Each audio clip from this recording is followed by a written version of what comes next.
Ayan yung mga pakanan patungo ng Rojas Boulevard yan, Baclaran. So ito yung pababang rampa dito. Ayan. Ito yung dalawang span dito. So, tsaka ito, konkreto na yan mga kasigap. Konkreto na yan. Bali sa parapet wall niya mayroon na rin mga rebar. Sana precast na lang yung install para mabilis lang. Sinimulan ko to, walang naniniwala sa paligid ko. Ano? Yeah, magandang tanghali po sa inyong lahat mga kasikap. Time check po tayo. Alauna na po ng hapon. Patungo ako dyan sa Villamor Air Base. Pansamantala po tayong nakasilong ngayon dito sa ilalim ng NAIA Expressway. Salis Road po ito dahil nakikita naman natin na napakalakas po ng ulan. No? Ayan o. So hindi lang siya halata kasi nandito tayo sa ilalim ng expressway. Ayan. Nasa Center Island po tayo. So ito po yung kagandahan ng mga skyway dito sa Metro Manila na tinanggal nila yung Center Island tapos ginawang pavement. Yan. Kasi anytime na sumama yung panahon, magsuot tayo ng raincoat o ano pa man, magpahinga, meron tayong mahihintuan no, dito sa ilalim at safe tayo kasi ayan, may mga hazard markings naman yung mga poste dito, kabilaan. So ito yung kagandahan ng mga skyway dito sa Metro Manila na kiniba nila yung Center Island at ginawang space, pavement. Kagaya ngayon, tingnan nyo, napakalakas po ng ulan. Mas safe tayo dito kaysa dun sa kabila. Yung iba nandun sa kabila, susot ng raincoat. Ayan, pwede silang excuse me po, pwede silang mabangga dyan. Tayo, hindi tayo mababangga dito kasi ayan o, yung markings tapos poste. So ayan, nagsisilbing shield natin yan. So ayan, habang nandito tayo sa ilalim, dadako na tayo dun sa NAIA Terminal 3. Silipin natin kung ano yung progreso ngayon. Let's go! Lalala na naman na ito yung spoon ko. Hanggang dito sa gitna talaga yung talsik ng ulan malakas, hamog. Sana hindi mag-blurred yung kuha natin. Villamor Road Course yan dito sa kaliwa natin, saka ay kanan natin.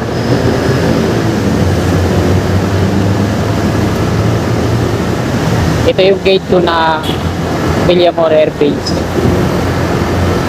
Dito tayo. Ayan o, lakas. Grabe. Okay lang kahit ngayon na lumakas yung ulan para mamaya pag uwi ko wala nang ulan. Lalo na sa Espanya, yung pinangangambahan ko, laging bahain.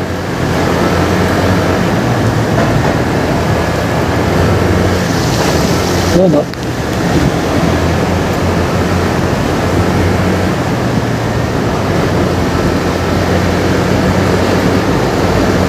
Baka blurred na yung kuha natin nito. Baka sana yung camera.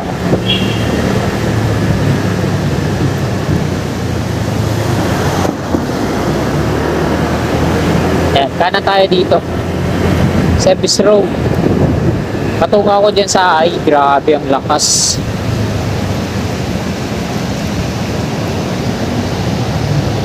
Wow.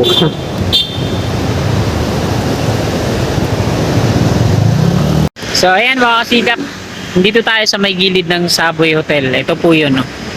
Ayan yung Savoy Hotel. Tapos yung off-ramp, dun yung sa unahan konti.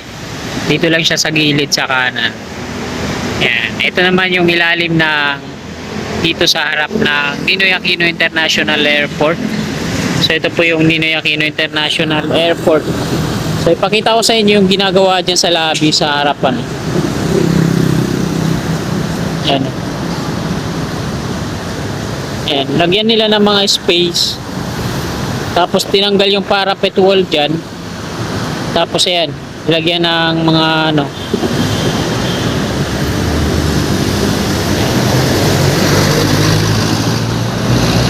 So pakita ko ulit dito, no? Ayan yung ginawa dyan. Hindi ko mainto-intuan yan. Ayan, hanggang dun yun. Ayan, hanggang dito lang pala.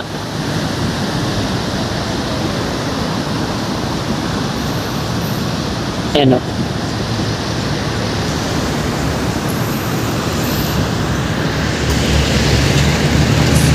So ayan, dadako na tayo dun sa unahan. Let's go! So, dito tayo tumambay sa may gilid ng off-ramp para makita natin.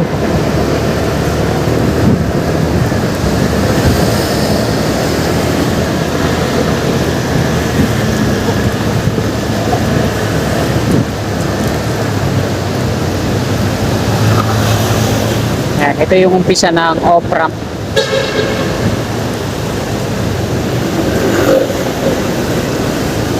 Ito yung unang span, pangalawang span. So nandito pa lang. Ayan, dalawang span pa yung hindi natatapos dito. Instalan ng mga steel girders. Ayan.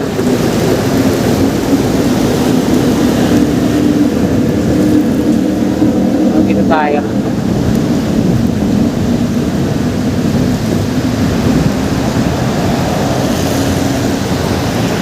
Sa inyo, ito yun, yung off-ramp.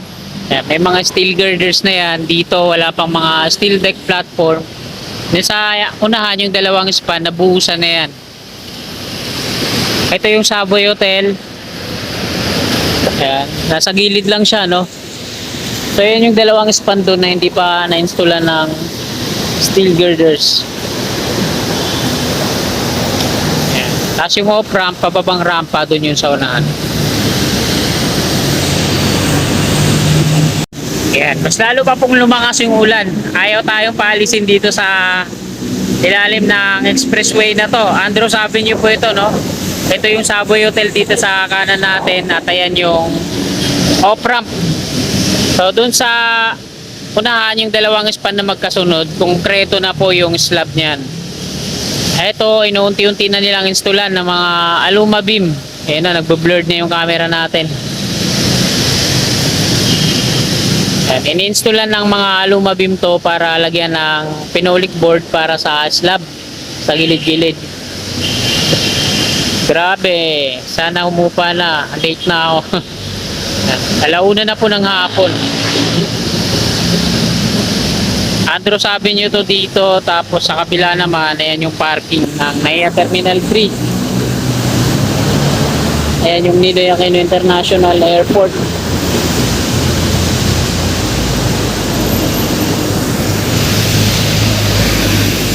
So ayan, tatay natin mag-forward dun sa unahan, kaso ayan, mas lalo pang lumakas yung ulan.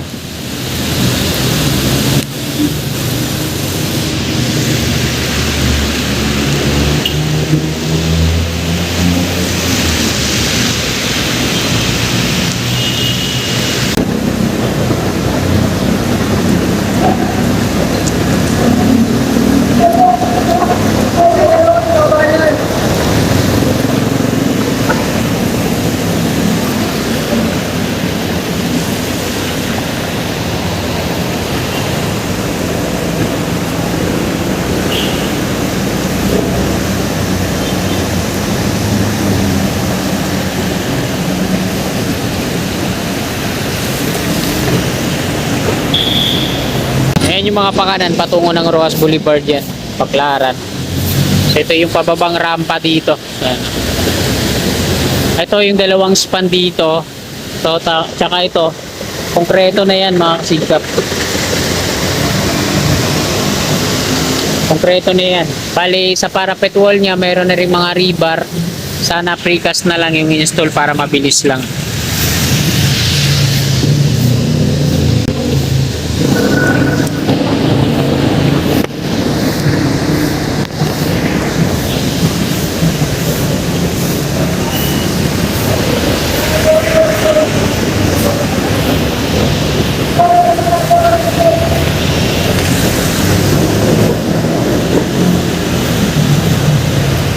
Saan kaya gagamitin yung mga steel matting na to?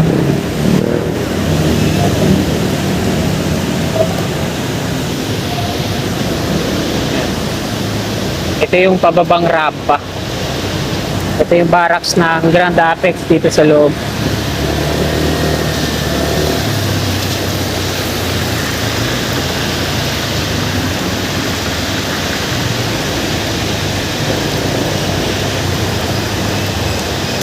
Dito muna tayo.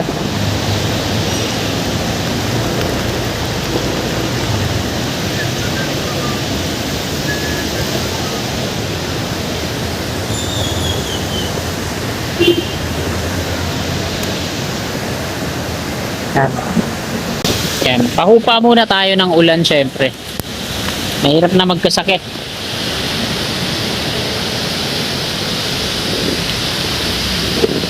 So, ito na. Yung pavement niya dito. Sa last update natin, binubungkal nila to yung pavement dito, no? Kung mapapansin natin, wala na yung mga binungkal nila. Tsaka may base course na, pantay na. Yan. Doon naman sa unahan, so zoom in natin, ha. Yan. Sa last update natin, 'di ba, binungkal na 'to, tapos ito tinanggal na yung mga nabungkal, may base course na rin. Sa magkabilang wall niya, ito may mga rebars na sa kabila din. Tapos ito yung pababang rampa. Kung mapapansin natin diyan, yan. Tinanggal na rin yung mga sumobra na ano na macro geofoam, tapos yung nakabalon bundo na gani bag wala na, no. Ayan. Kung mapapansin natin na hanggang doon na yan sa tuktok sa kapitong pier columns.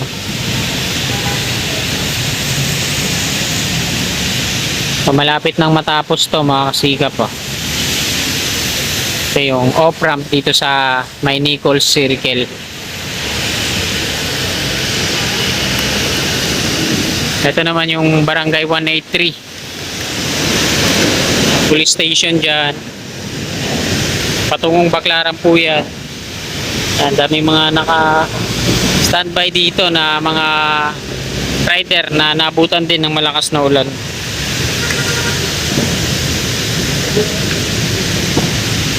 Yan. Sana hindi baha dun sa unahan. So yung nakikita naman natin na viaduct na yan, yan yung off-ramp naman patungo dyan sa NAIA Terminal 3 galing ng NAIA Terminal 1 and 2, Cavitex. Bababa dyan, tapos aakyat sa lobby dun sa harap ng Ninoy Aquino International Airport.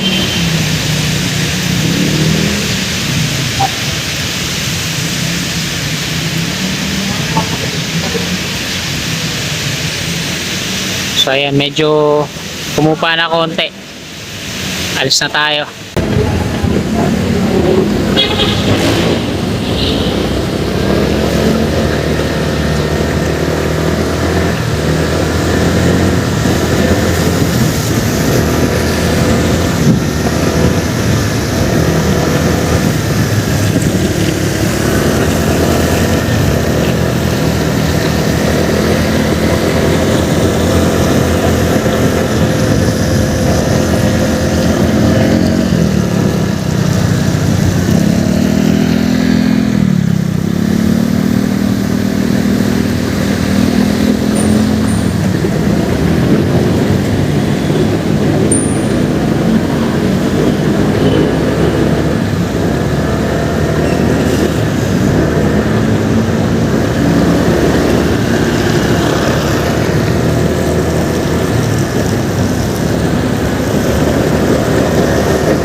Ando tayo kanina sa kabila.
Kasi dito, lakas ng ulan din.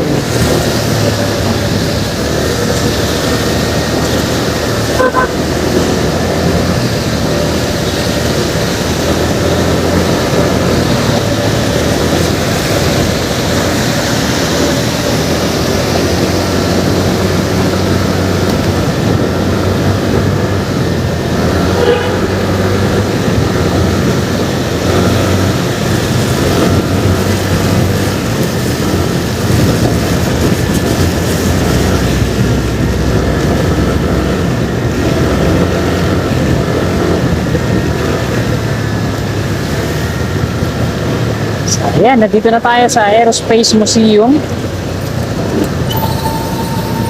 At Villamor Air Base na po ito dito. So, bawal na tayo mag-vlog sa loob. Hanggang dito na lang tong video na to. Maraming salamat. God bless. Wala